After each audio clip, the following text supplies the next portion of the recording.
प्रिय दर्शकों और श्रोताओं, जय सिया राम, जय श्री कृष्ण, जय माता दी। दुर्गा सप्तशती की कथा आज चतुर्थ और पंचम अध्याय की। इसमें आप इंद्र आदि देवता सभी देवी माँ की स्तुति करने लगे। सबसे पहले देवी का ध्यान किया। ऋषि कहते हैं, अत्यंत पराक्रमी दुरात्मा महिषासुर तथा उसकी दैत्य सेना के देवी के हाथ से मारे जाने पर इंद्र आदि देवता प्रणाम के लिए गर्दन तथा कंधे झुकाकर उन भगवती दुर्गा को उत्तम वचनों द्वारा स्तुति करने लगे। उस समय उनके सुंदर अंगों में अत्यंत हर्ष के कारण रोमांच हो आया। देवता बोले, संपूर्ण देवताओं की शक्ति का समुदाय ही जिनका स्वरूप है तथा जिन देवी ने अपनी शक्ति से संपूर्ण जगत को व्याप्त कर रखा है, समस्त देवताओं और महर्षियों की पूजनीय उन जगदम्बा को हम भक्ति पूर्वक नमस्कार करते हैं। वे हम लोगों का कल्याण करें, जिनके अनुपम प्रभाव और बल का वर्णन करने में भगवान शेषनाग, ब्रह्मा जी तथा महादेव जी भी समर्थ नहीं है।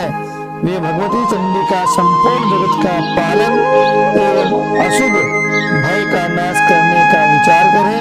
जो पुण्यात्माओं के घरों में स्वयं ही लक्ष्मी रूप, पापियों की यहाँ दरिद्रता, शुद्ध अंतःकरण वाले पुरुषों के हृदय में बुद्धि रूप, सत्पुरुषों में श्रद्धा रूप, कुलीन मनुष्य में लज्जा रूप में निवास करती है, उन आप भगवती दुर्गा को हम नमस्कार करते हैं। देवी, आप संपूर्ण विश्व का पालन कीजिए। देवी, आपके इस अचिंत्य रूप का असुरों का नाश करने वाले भारी पराक्रम का तथा समस्त देवताओं और दैत्यों के समक्ष युद्ध में प्रकट किए हुए आपके अद्भुत चरित्रों का हम किस प्रकार वर्णन करें। संपूर्ण जगत की उत्पत्ति में कारण है। आप में सतोगुण, रजोगुण, तमोगुण तीनों गुण मौजूद हैं, तो भी दोषों के साथ आपका संसर्ग नहीं जान पड़ता। भगवती विष्णु, महादेव जी आदि देवता भी आपका पार नहीं पाते। आप ही सबका आश्रय है। यह समस्त जगत आपका अंशभूत है, क्योंकि आप सबकी आदिभूत अव्याकृता परा प्रकृति है। देवी, संपूर्ण यज्ञों में जिसके उच्चारण से सब देवता तृप्त हो जाते हैं, वह स्वहा आप ही है। इसके अतिरिक्त आप पितरों की तृप्ति का कारण है। आप ही स्वदा है। देवी, जो मोक्ष की प्राप्ति का साधन है, अचिंत्य महावृत स्वरूपा, समस्त दोषों से रहित, जितेंद्रिय, तत्व को ही सार वस्तु मानने वाले तथा मोक्ष की अभिलाषा रखने वाले मुनिजन जिनका अभ्यास करते हैं, वे भगवती पराविद्या आप ही हैं। अत्यंत निर्मल ऋग्वेद, यजुर्वेद, उद्गीत, मनोहर पदों के पाठ से युक्त सामवेद का भी आधार आप ही हैं। इस विश्व की उत्पत्ति और पालन के लिए आप ही खेती और आजीविका के रूप में प्रकट हुई। आप संपूर्ण जगत की घोर पीड़ा को नाश करने वाली है, जिससे समस्त शास्त्रों के सार का ज्ञान होता है। वह मेधा शक्ति आप ही है। दुर्गम भावसागर से पार उतारने वाली लोकारूपी दुर्गा देवी आप ही है। आपकी कहीं भी आसक्ति नहीं। केवल जो शत्रु भगवान विष्णु के वक्ष स्थल में एकमात्र निवास करने वाली भगवती लक्ष्मी, भगवान चंद्रशेखर द्वारा सम्मानित माँ गौरी भी आप ही हैं। आपका मुख मंद मुस्कान से सुशोभित निर्मल पूर्ण चंद्रमा के बिंब अनुकरण करने वाला तथा महिषासुर को क्रोध हुआ, सहसा उसने उस पर प्रहार कर दिया। ये बड़े आश्चर्य की बात है। देवी, वही मुख जब क्रोध से युक्त होने पर उदय काल के चंद्रमा की भांति लाल तनी हुई भौं के कारण विकराल हो उठा। उसे देखकर जो महिषासुर के प्राण तुरंत नहीं निकल गए, यह उससे भी बढ़कर आश्चर्य की बात है, क्योंकि क्रोध में भरे हुए यमराज को देखकर भला कौन जीवित रह सकता है। देवी, आप प्रसन्न हो। परमात्मा स्वरूप आपके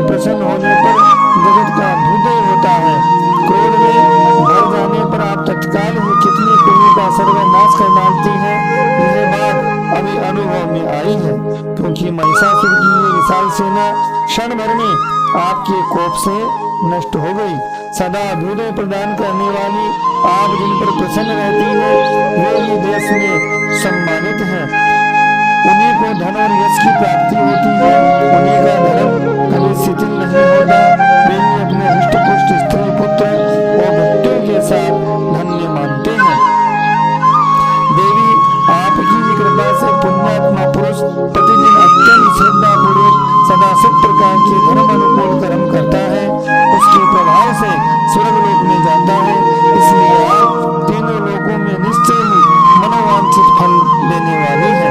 माँ दुर्गे आप स्मरण करने पर सब प्राणियों का भय हर लेती है। स्वस्थ पुरुषों द्वारा चिंतन करने पर उसे परम कल्याणमयी बुद्धि प्रदान करती है। दुख दरिद्रता हरने वाली है। आपके सिवा और दूसरा कौन है जिसके चित्त सबका उपकार करने के लिए सदा दयाद्र रहता है। देवी माँ इन राक्षसों के मारने से संसार को सुख मिले। ये राक्षस चिरकाल तक नरक में रहने के लिए भले ही पाप करते रहे। इस समय संग्राम में मृत्यु को प्राप्त होकर स्वर्गलोक में जाए। निश्चय ही यही सोचकर आप शत्रुओं का वध करती है। आप शत्रुओं का शस्त्रों से पर प्रहार क्यों करती है?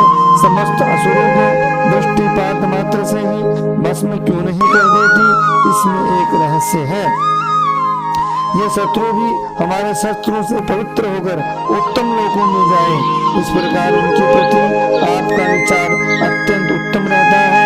खड्ग के तेज पुंज की भयंकर दीप्ति से तथा आपके त्रिशूल के अग्रभाग की घनीभूत प्रभा से चौंध जाकर जो असुरों की आंखें फूट नहीं गई, उसमें कारण यही था कि वे मनोहर रश्मियों से युक्त चंद्रमा के समान आनंद प्रदान करने वाले आपके इस सुंदर मुख का दर्शन करते हैं। देवी आपका सिर दुराचारियों के बुरे बर्ताव को दूर करने वाला है। साथ ही यह एक ऐसा रूप ऐसा है कि कभी चिंतन में नहीं आ सकता, जिसको कभी दूसरों की तुलना भी नहीं की जा सकती, तथा आपका बल और पराक्रम तो उन व्यक्तियों का विनाश करने वाला है जो कभी देवताओं के पराक्रम को भी नष्ट कर चुके हैं। इस प्रकार आपने शत्रुओं पर अपनी दया ही प्रकट की। वरदायिनी देवी आपके इस पराक्रम की किसके साथ तुलना की जा सकती है? शत्रुओं भय देने वाला एवं अत्यंत मनोहर ऐसा रूप भी आपके सिवा और कहा है। हृदय में कृपा और युद्ध में निष्ठुरता, ये दोनों बातें तीनों लोगों के भीतर केवल आप में ही दिखी गई। माता आपने शत्रुओं का नाश करके समस्त त्रिलोकी की रक्षा की। उन शत्रुओं को भी युद्ध भूमि में मारकर स्वर्गलोक में पहुंचाया। उन्मुक्त व्यक्तियों से प्राप्त होने वाले हम लोगों के भय को भी दूर किया। आपको हमारा नमस्कार है। ऐसे सभी देवता नमस्कार करते हैं। देवी आप सूल से हमारी रक्षा करें। अंबिके आप खड्ग से हमारी रक्षा करें। घंटा की ध्वनि धनुष की टंकार से हम लोगों की रक्षा करें। चंडिके पूर्व पश्चिम दक्षिण दिशा में आप हमारी रक्षा करें, तथा ईश्वरी अपने त्रिशूल को घुमाकर आप उत्तर दिशा में भी हमारी रक्षा करें। तीनों लोकों में आपके जो परम सुंदर एवं अत्यंत भयंकर रूप विचरते हैं, उनके द्वारा आप हमारी उस भूलोक में रक्षा करें। अंबिके आपके कर पल्लवों में शोभा पाने वाले खड्ग शूल गदा आदि जो जो अस्त्र हो, उन सब द्वारा आप सब ओर से हम लोगों की रक्षा करें। ऋषि कहते हैं इस प्रकार जब देवताओं ने जगन्माता दुर्गा की स्तुति की, नंदनवन के दिव्य पुष्पों और गंध चंदन आदि के द्वारा उनका पूजन किया, फिर सबने मिलकर जो भक्ति पूर्वक दिव्य धूपों की सुगंध निवेदन की, तब देवी ने प्रसन्न वदन होकर प्रणाम करते हुए सब देवताओं से कहा। देवी बोली कि देवताओं, तुम सब लोग मुझसे जिस वस्तु की अभिलाषा रखते हो उसको मांग लो। देवता बोले कि भगवती ने हमारी सब इच्छाएं पूर्ण कर दी, अब कुछ भी बाकी नहीं है, क्योंकि हमारा ये शत्रु महिषासुर मारा गया। माहेश्वरी, इतने पर भी यदि आप हमें और वरदान देना चाहती है तो हम जब जब आपका स्मरण करें तब तक आप दर्शन देकर हम लोगों को महान संकट दूर कर दिया तथा प्रसन्न मुखी अंबिके जो मनुष्य इन स्तोत्रों द्वारा आपकी स्तुति करे, उसे वित्त समृद्धि वैभव देने के साथ ही उसकी धन और स्त्री आदि संपत्ति को भी बढ़ाने के लिए आप सदा हम पर प्रसन्न रहे। ऋषि कहते हैं, राजन, देवताओं ने जब अपने तथा जगत के कल्याण के लिए भद्रकाली देवी को इस प्रकार प्रसन्न किया, तब वे तथास्तु कहकर अंतर ध्यान हो गई। भूपाल, इस प्रकार पूर्व काल में तीनों लोगों का हित चाहने वाली देवी जिस प्रकार देवताओं के शरीर में प्रकट हुई थी, वह सब कथा मैंने कह सुनाई। और पुनः देवताओं का उपकार करने वाली वे देवी दुष्ट दैत्यों और शुंभ निशुंभ का वध करने एवं सब लोगों की रक्षा करने के लिए देवी देवी के शरीर से जिस प्रकार प्रकट हुई थी, वह सब प्रसंग मेरे मुंह से सुनो, मैं उसका तुमसे यथावत वर्णन करता हूँ। इस प्रकार से चतुर्थ अध्याय यहीं पर संपन्न होता है और पंचम अध्याय जो है यहीं से प्रारंभ होगा। आप कथा श्रवण कीजिए। सबसे पहले हाथ कर कमलों में घंटा, शूल, हल, शंख, मुशल, चक्र, धनुष और बाण धारण करने वाली शरद ऋतु में चंद्रमा के समान इसकी मनोहर कांति है। साथ में ही गौरी के शरीर से जिनका प्राकट्य हुआ, उन महासरस्वती देवी का निरंतर भजन करता हूँ, ध्यान करता हूँ। ऋषि कहते हैं, देवताओं द्वारा देवी की स्तुति हुई है। चंडमुंड के मुख से अंबिका के रूप की प्रशंसा सुनकर शुंभ का उनके पास दूत भेजना और दूत का निराश लौटना, ये प्रसंग इस अध्याय में है। ऋषि कहते हैं कि पूर्व काल में शुंभ निशुंभ नामक असुरों ने अपने बल के घमंड में आकर सचिवपति इंद्र के हाथ से तीनों लोगों का राज्य और युद्ध के भाग छीन लिए। वे ही दोनों सूर्य, चंद्रमा, कुबेर, यम और वरुण के अधिकार की उपयोग करने लगे। वायु और अग्नि का कार्य भी वे करने लगे। उन दोनों ने सब देवताओं को अपमानित, राज्य भ्रष्ट, पराजित तथा अधिकार विहीन करके स्वर्ग से निकाल दिया। उन दोनों महान असुरों ने तिरस्कृत देवताओं ने अपराजिता देवी का स्मरण किया। सोचा, जगदम्बा ने हम लोगों को वर दिया था, आपत्ति काल में स्मरण करने पर मैं तुम्हारी सब आपत्तियों का तत्काल नाश कर दूंगी। ये विचार कर देवता गिरिराज हिमालय पर गए और वहां भगवती विष्णु माया की स्तुति करने लगे। देवता बोले, देवी को नमस्कार है और महादेवी शिवा को सर्वदा नमस्कार है। प्रकृति भद्रा को प्रणाम है। हम लोग नियमपुर जगदम्बा को नमस्कार करते हैं, रुद्र को नमस्कार है, गुरु धात्री को नमस्कार है, ज्योतिष्मा चंद्र रूपी सुख स्वरूपा देवी को नमस्कार है, शरणागतों का कल्याण करने वाली सिद्ध रूपी माँ भगवती को नमस्कार है। निरित्ति अर्थात राक्षसों की लक्ष्मी, राजाओं की लक्ष्मी, सर्वाणी सी पत्नी स्वरूपा जगदम्बा को बारंबार नमस्कार। दुर्गा, दुर्गपारा, सारा सबकी जो है संकट उतारने वाली सर्वकारिणी ख्याति कृष्ण धूम्रा देवी को नमस्कार है। अत्यंत सौम्य, अत्यंत रुद्रारूपी देवी को नमस्कार और जगत के आधारभूत आकृति देवी को नमस्कार। देवी सब प्राणी में विष्णु माया के नाम से कही जाती है, उनको बारंबार नमस्कार। और जो प्राणियों में चेतना कहलाती है उनको नमस्कार। जो देवी सब प्राणियों में बुद्धि रूप में स्थित है उनको नमस्कार। जो देवी सब प्राणियों में निद्रा रूप से स्थित है उनको नमस्कार। जो देवी सब प्राणियों में शुदा रूप में स्थित है उनको नमस्कार। जो देवी सब प्राणियों में छाया रूप में स्थित है उनको नमस्कार। जो देवी सब प्राणियों में शक्ति रूप में स्थित है उनको नमस्कार। जो देवी सब प्राणियों में तृष्णा रूप में निवास करती है उनको नमस्कार। जो देवी सब प्राणियों में शांति और क्षमा रूप में विराजमान है उनको भी नमस्कार। जो देवी सब प्राणियों में जाति रूप में है, जो देवी सब प्राणियों में लज्जा रूप में है, जो देवी सब प्राणियों में शांति रूप में है, उन सबको नमस्कार। जो देवी सब प्राणियों में श्रद्धा रूप में और जो देवी सब प्राणियों में कांति रूप में, जो देवी सब प्राणियों में लक्ष्मी रूप में है उनको बारंबार नमस्कार। जो देवी सर्व प्राणियों में वृत्ति रूप में स्थित है, जो देवी सब प्राणी में स्मृति रूप में स्थित है, जो देवी सब प्राणी में दया रूप में स्थित है, जो देवी सब प्राणी में दृष्टि रूप से स्थित है, जो देवी सब प्राणी में माता रूप में स्थित है, जो देवी सब प्राणियों में भ्रांति रूप में स्थित है, और जो देवी जो जीवों के इंद्रिय वर्ग का अधिष्ठात्री देवी है एवं सब प्राणियों में सदा व्याप्त रहने वाली है, उनको बारंबार नमस्कार।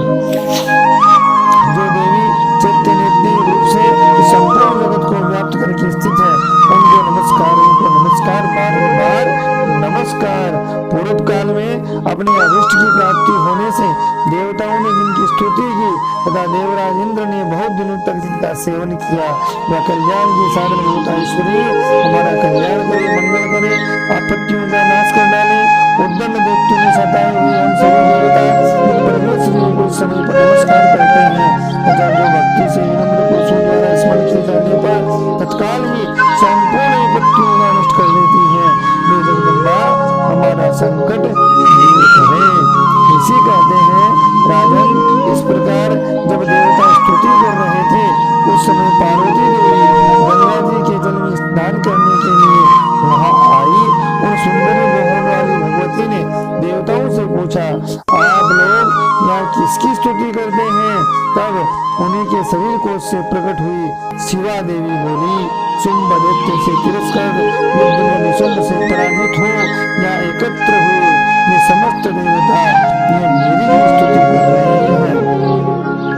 पार्वती जी के शरीर कोश से अंबिका का प्रादुर्भाव हुआ था, इसलिए ये समस्त लोगों में कौशिकी कही जाती है।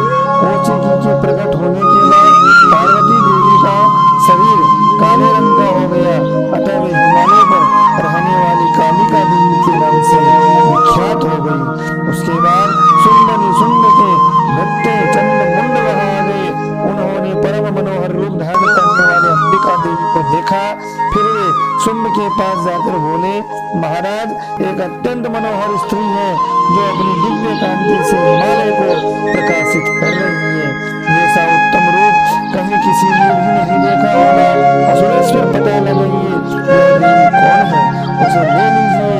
स्त्रियों में तो वह रत्न है, उसका प्रत्येक अंग बहुत ही सुंदर है तथा वह अपनी श्री अंगों की प्रभा से संपूर्ण दिशाओं में प्रकाश फैला रही है। दैत्यराज अभी वह हिमालय पर ही मौजूद है, आप उसे देख सकते हैं। प्रभु, तीनों लोकों में मणि, हाथी और घोड़े आदि जितने भी रत्न हैं वे सब इस समय आपके घर में शोभा पाते हैं। हाथियों में रत्नभूत ऐरावत, ये परिजात का वृक्ष और ये उच्च श्रवा घोड़ा, ये सब आपने इंद्र से ले लिया। हंसों से जुटा हुआ ये विमान भी आपके आंगन में शोभा पाता है। ये रत्नभूत अद्भुत जो पहले ब्रह्मा जी के पास ये विमान था, अब आपके यहाँ लाया गया है। आपको ये महापद्म नामक की निधि कुबेर से छीन लाए हैं। समुद्र ने भी आपको किंदल के लिए नाम की माला भेंट की है जो केसरों से सुशोभित है और जिनके कमल कभी कुमलाते नहीं है। स्वर्ण की वर्षा करने वाला वरुण का छत्र आपके घर में शोभा पाता है तथा ये श्रेष्ठ रथ जो पहले प्रजापति के अधिकार में था अब आपके पास मौजूद है। दैत्येश्वर, मृत्यु की उत्क्रांति नाम वाली शक्ति भी आपने छीन ली है तथा वरुण का पास समुद्र में होने वाले सभी प्रकार के रत्न आपके भाई निशुंभ के अधिकार में है। अग्नि ने स्वतः शुभ किए हुए दो वस्त्र आपकी सेवा में अर्पित किए हैं। दैत्यराज, इस प्रकार सभी रत्न आपके एकत्र कर लिए हैं। फिर जो ये स्त्रियों में रत्न रूप कल्याणमयी देवी है, इसे आप क्यों नहीं अपने अधिकार में कर लेते? ऋषि कहते हैं, चंद्रमुंड का ये वचन सुनकर शुंभ ने महादैत्य सुग्रीव को दूत बनाकर देवी के पास भेजा और कहा, तुम मेरी आज्ञा से उसके सामने ये बात कहना, ऐसा उपाय करना जिससे प्रसन्न होकर वह शीघ्र ही यहाँ आ जाए। वह दूत पर्वत के अत्यंत रमणीय प्रदेशों में जहाँ देवी मौजूद थी नया मधुर वाणी में कोमल वचन बोला है। दूत बोला, देवी, दैत्यराज शुंभ इस समय तीनों तुम्हारे पास आया हूँ। उनकी आज्ञा सदा सब देवता एक स्वर से मानते हैं, कोई उसका उल्लंघन नहीं कर सकता। वे संपूर्ण देवताओं को परास्त कर चुके हैं। उन्होंने तुम्हारे लिए जो संदेश दिया है उसे सुनो। संपूर्ण त्रिलोकी मेरे अधिकार में है, देवता भी मेरी आज्ञा में अधीन चलते हैं। संपूर्ण यज्ञों के भागों को भी मैं पृथक पृथक भोगता हूँ। तीनों लोकों में जितने श्रेष्ठ रत्न हैं वे सब मेरे अधिकार में है। देवराज ने कहा, वह निरावत जो हाथियों में रत्न के समान है मैंने छीन लिया है। शिव सागर का मंथन करने से जो अश्वरत्न उच्च श्रवा प्रकट हुआ उसे देवताओं ने मेरे पैरों में पड़कर समर्पित कर दिया। अर्थात सुंदरी, उसके सिवा और भी जितनी रत्नभूत पदार्थ देवताओं, गंधर्वों, नागों के पास थे वे सब मेरे पास आ गए हैं। देवी, हम लोग तुम्हें संसार की स्त्रियों में रत्न मानते हैं, अतः तुम हमारे पास आओ, क्योंकि रत्नों का उपभोग करने वाले हम ही हैं। चंचल कटाक्ष वाली सुंदरी, तुम मेरे या मेरे भाई पराक्रम निशुंभ की सेवा में आ जाओ, क्योंकि तुम रत्न स्वरूपा हो। मेरा वर्ण करने से तुम्हें तुलना रहित महान ईश्वर की प्राप्ति होगी। अपनी बुद्धि से ये विचार करके तुम मेरी पत्नी बन जाओ। ऋषि कहते हैं, दूत के यूं कहने पर कल्याणमयी भगवती दुर्गा देवी जो इस जगत को धारण करती है, मन ही मन गंभीर भाव से मुस्कुराई, इस प्रकार बोली। देवी ने कहा, दूत, तुमने सत्य कहा है, इसमें तनिक भी मिथ्या नहीं।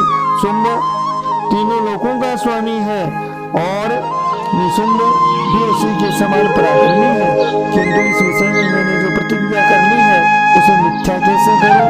मैंने अपनी अल्पबुद्धि के कारण पहले से जो प्रतिज्ञा कर रखी है उसे सुनो। जो मुझे संग्राम में जीत लेगा, मेरे अभिमान को चूर्ण कर देगा, संसार में जो मेरे समान बलवान होगा वही मेरा स्वामी होगा। इसलिए शुंभ अथवा महादैत्य निशुंभ स्वयं ही यहाँ पधारे और मुझे जीतकर शीघ्र ही मेरा पानी ग्रहण कर ले। इसमें विलंब की क्या आवश्यकता है? दूत बोला, देवी, तुम घमंड में रही हो, मेरे सामने से बातें न करो। तीनों लोकों में कौन सा ऐसा पुरुष है जो शुंभ निशुंभ के सामने खड़ा हो सके? देवी, अन्य देवताओं के सामने भी सारे देवता युद्ध में नहीं ठहर सकते, तो तुम अकेली स्त्री होकर कैसे ठहर सकती हो? जिन शुंभ और दैत्यों के सामने इंद्र आदि सब देवता भी युद्ध में खड़े नहीं हुए, उनके सामने तुम स्त्री होकर कैसे जाओगी? इसलिए तुम मेरे कहने से शुंभ निशुंभ के पास चली जाओ। ऐसा करने से तुम्हारे घोड़ों की रक्षा होगी, अन्यथा जब वे केस पकड़कर घसीटेंगे तब तुम्हें अपनी प्रतिष्ठा खोकर जाना पड़ेगा। देवी ने कहा, तुम्हारा कहना ठीक है, शुंभ बलवान है और निशुंभ भी बड़े पराक्रमी है, किंतु क्या करो, मैंने पहले बिना सोचे समझे प्रतिज्ञा कर ली, अतः अब तुम जाओ। मैंने तुमसे जो कुछ कहा है वह सब देखते राज से आदर पूर्वक कहना, फिर वे जो उचित जान पड़े वे करे। श्री मार्कंडेय पुराण के 52वें मनवंतर की ये कथा में देवी और दूत का संवाद हुआ और 5वां अध्याय यहीं पर विराम लेता है, संपन्न है। 6वें अध्याय में अब धूम्रलोचन का वध होगा, उस कथा को श्रवण करेंगे अगले वीडियो में। आप वीडियो चैनल को इसी प्रकार से अपना समय प्रेम देते रहें, साथ ही आप लाइक शेयर सब्सक्राइब करना बिल्कुल भी न भूलें। बेल आइकन को जरूर प्रेस करें, जिससे सबसे पहले ये नोटिफिकेशन आप तक पहुंच जाए। जय श्री राम, जय श्री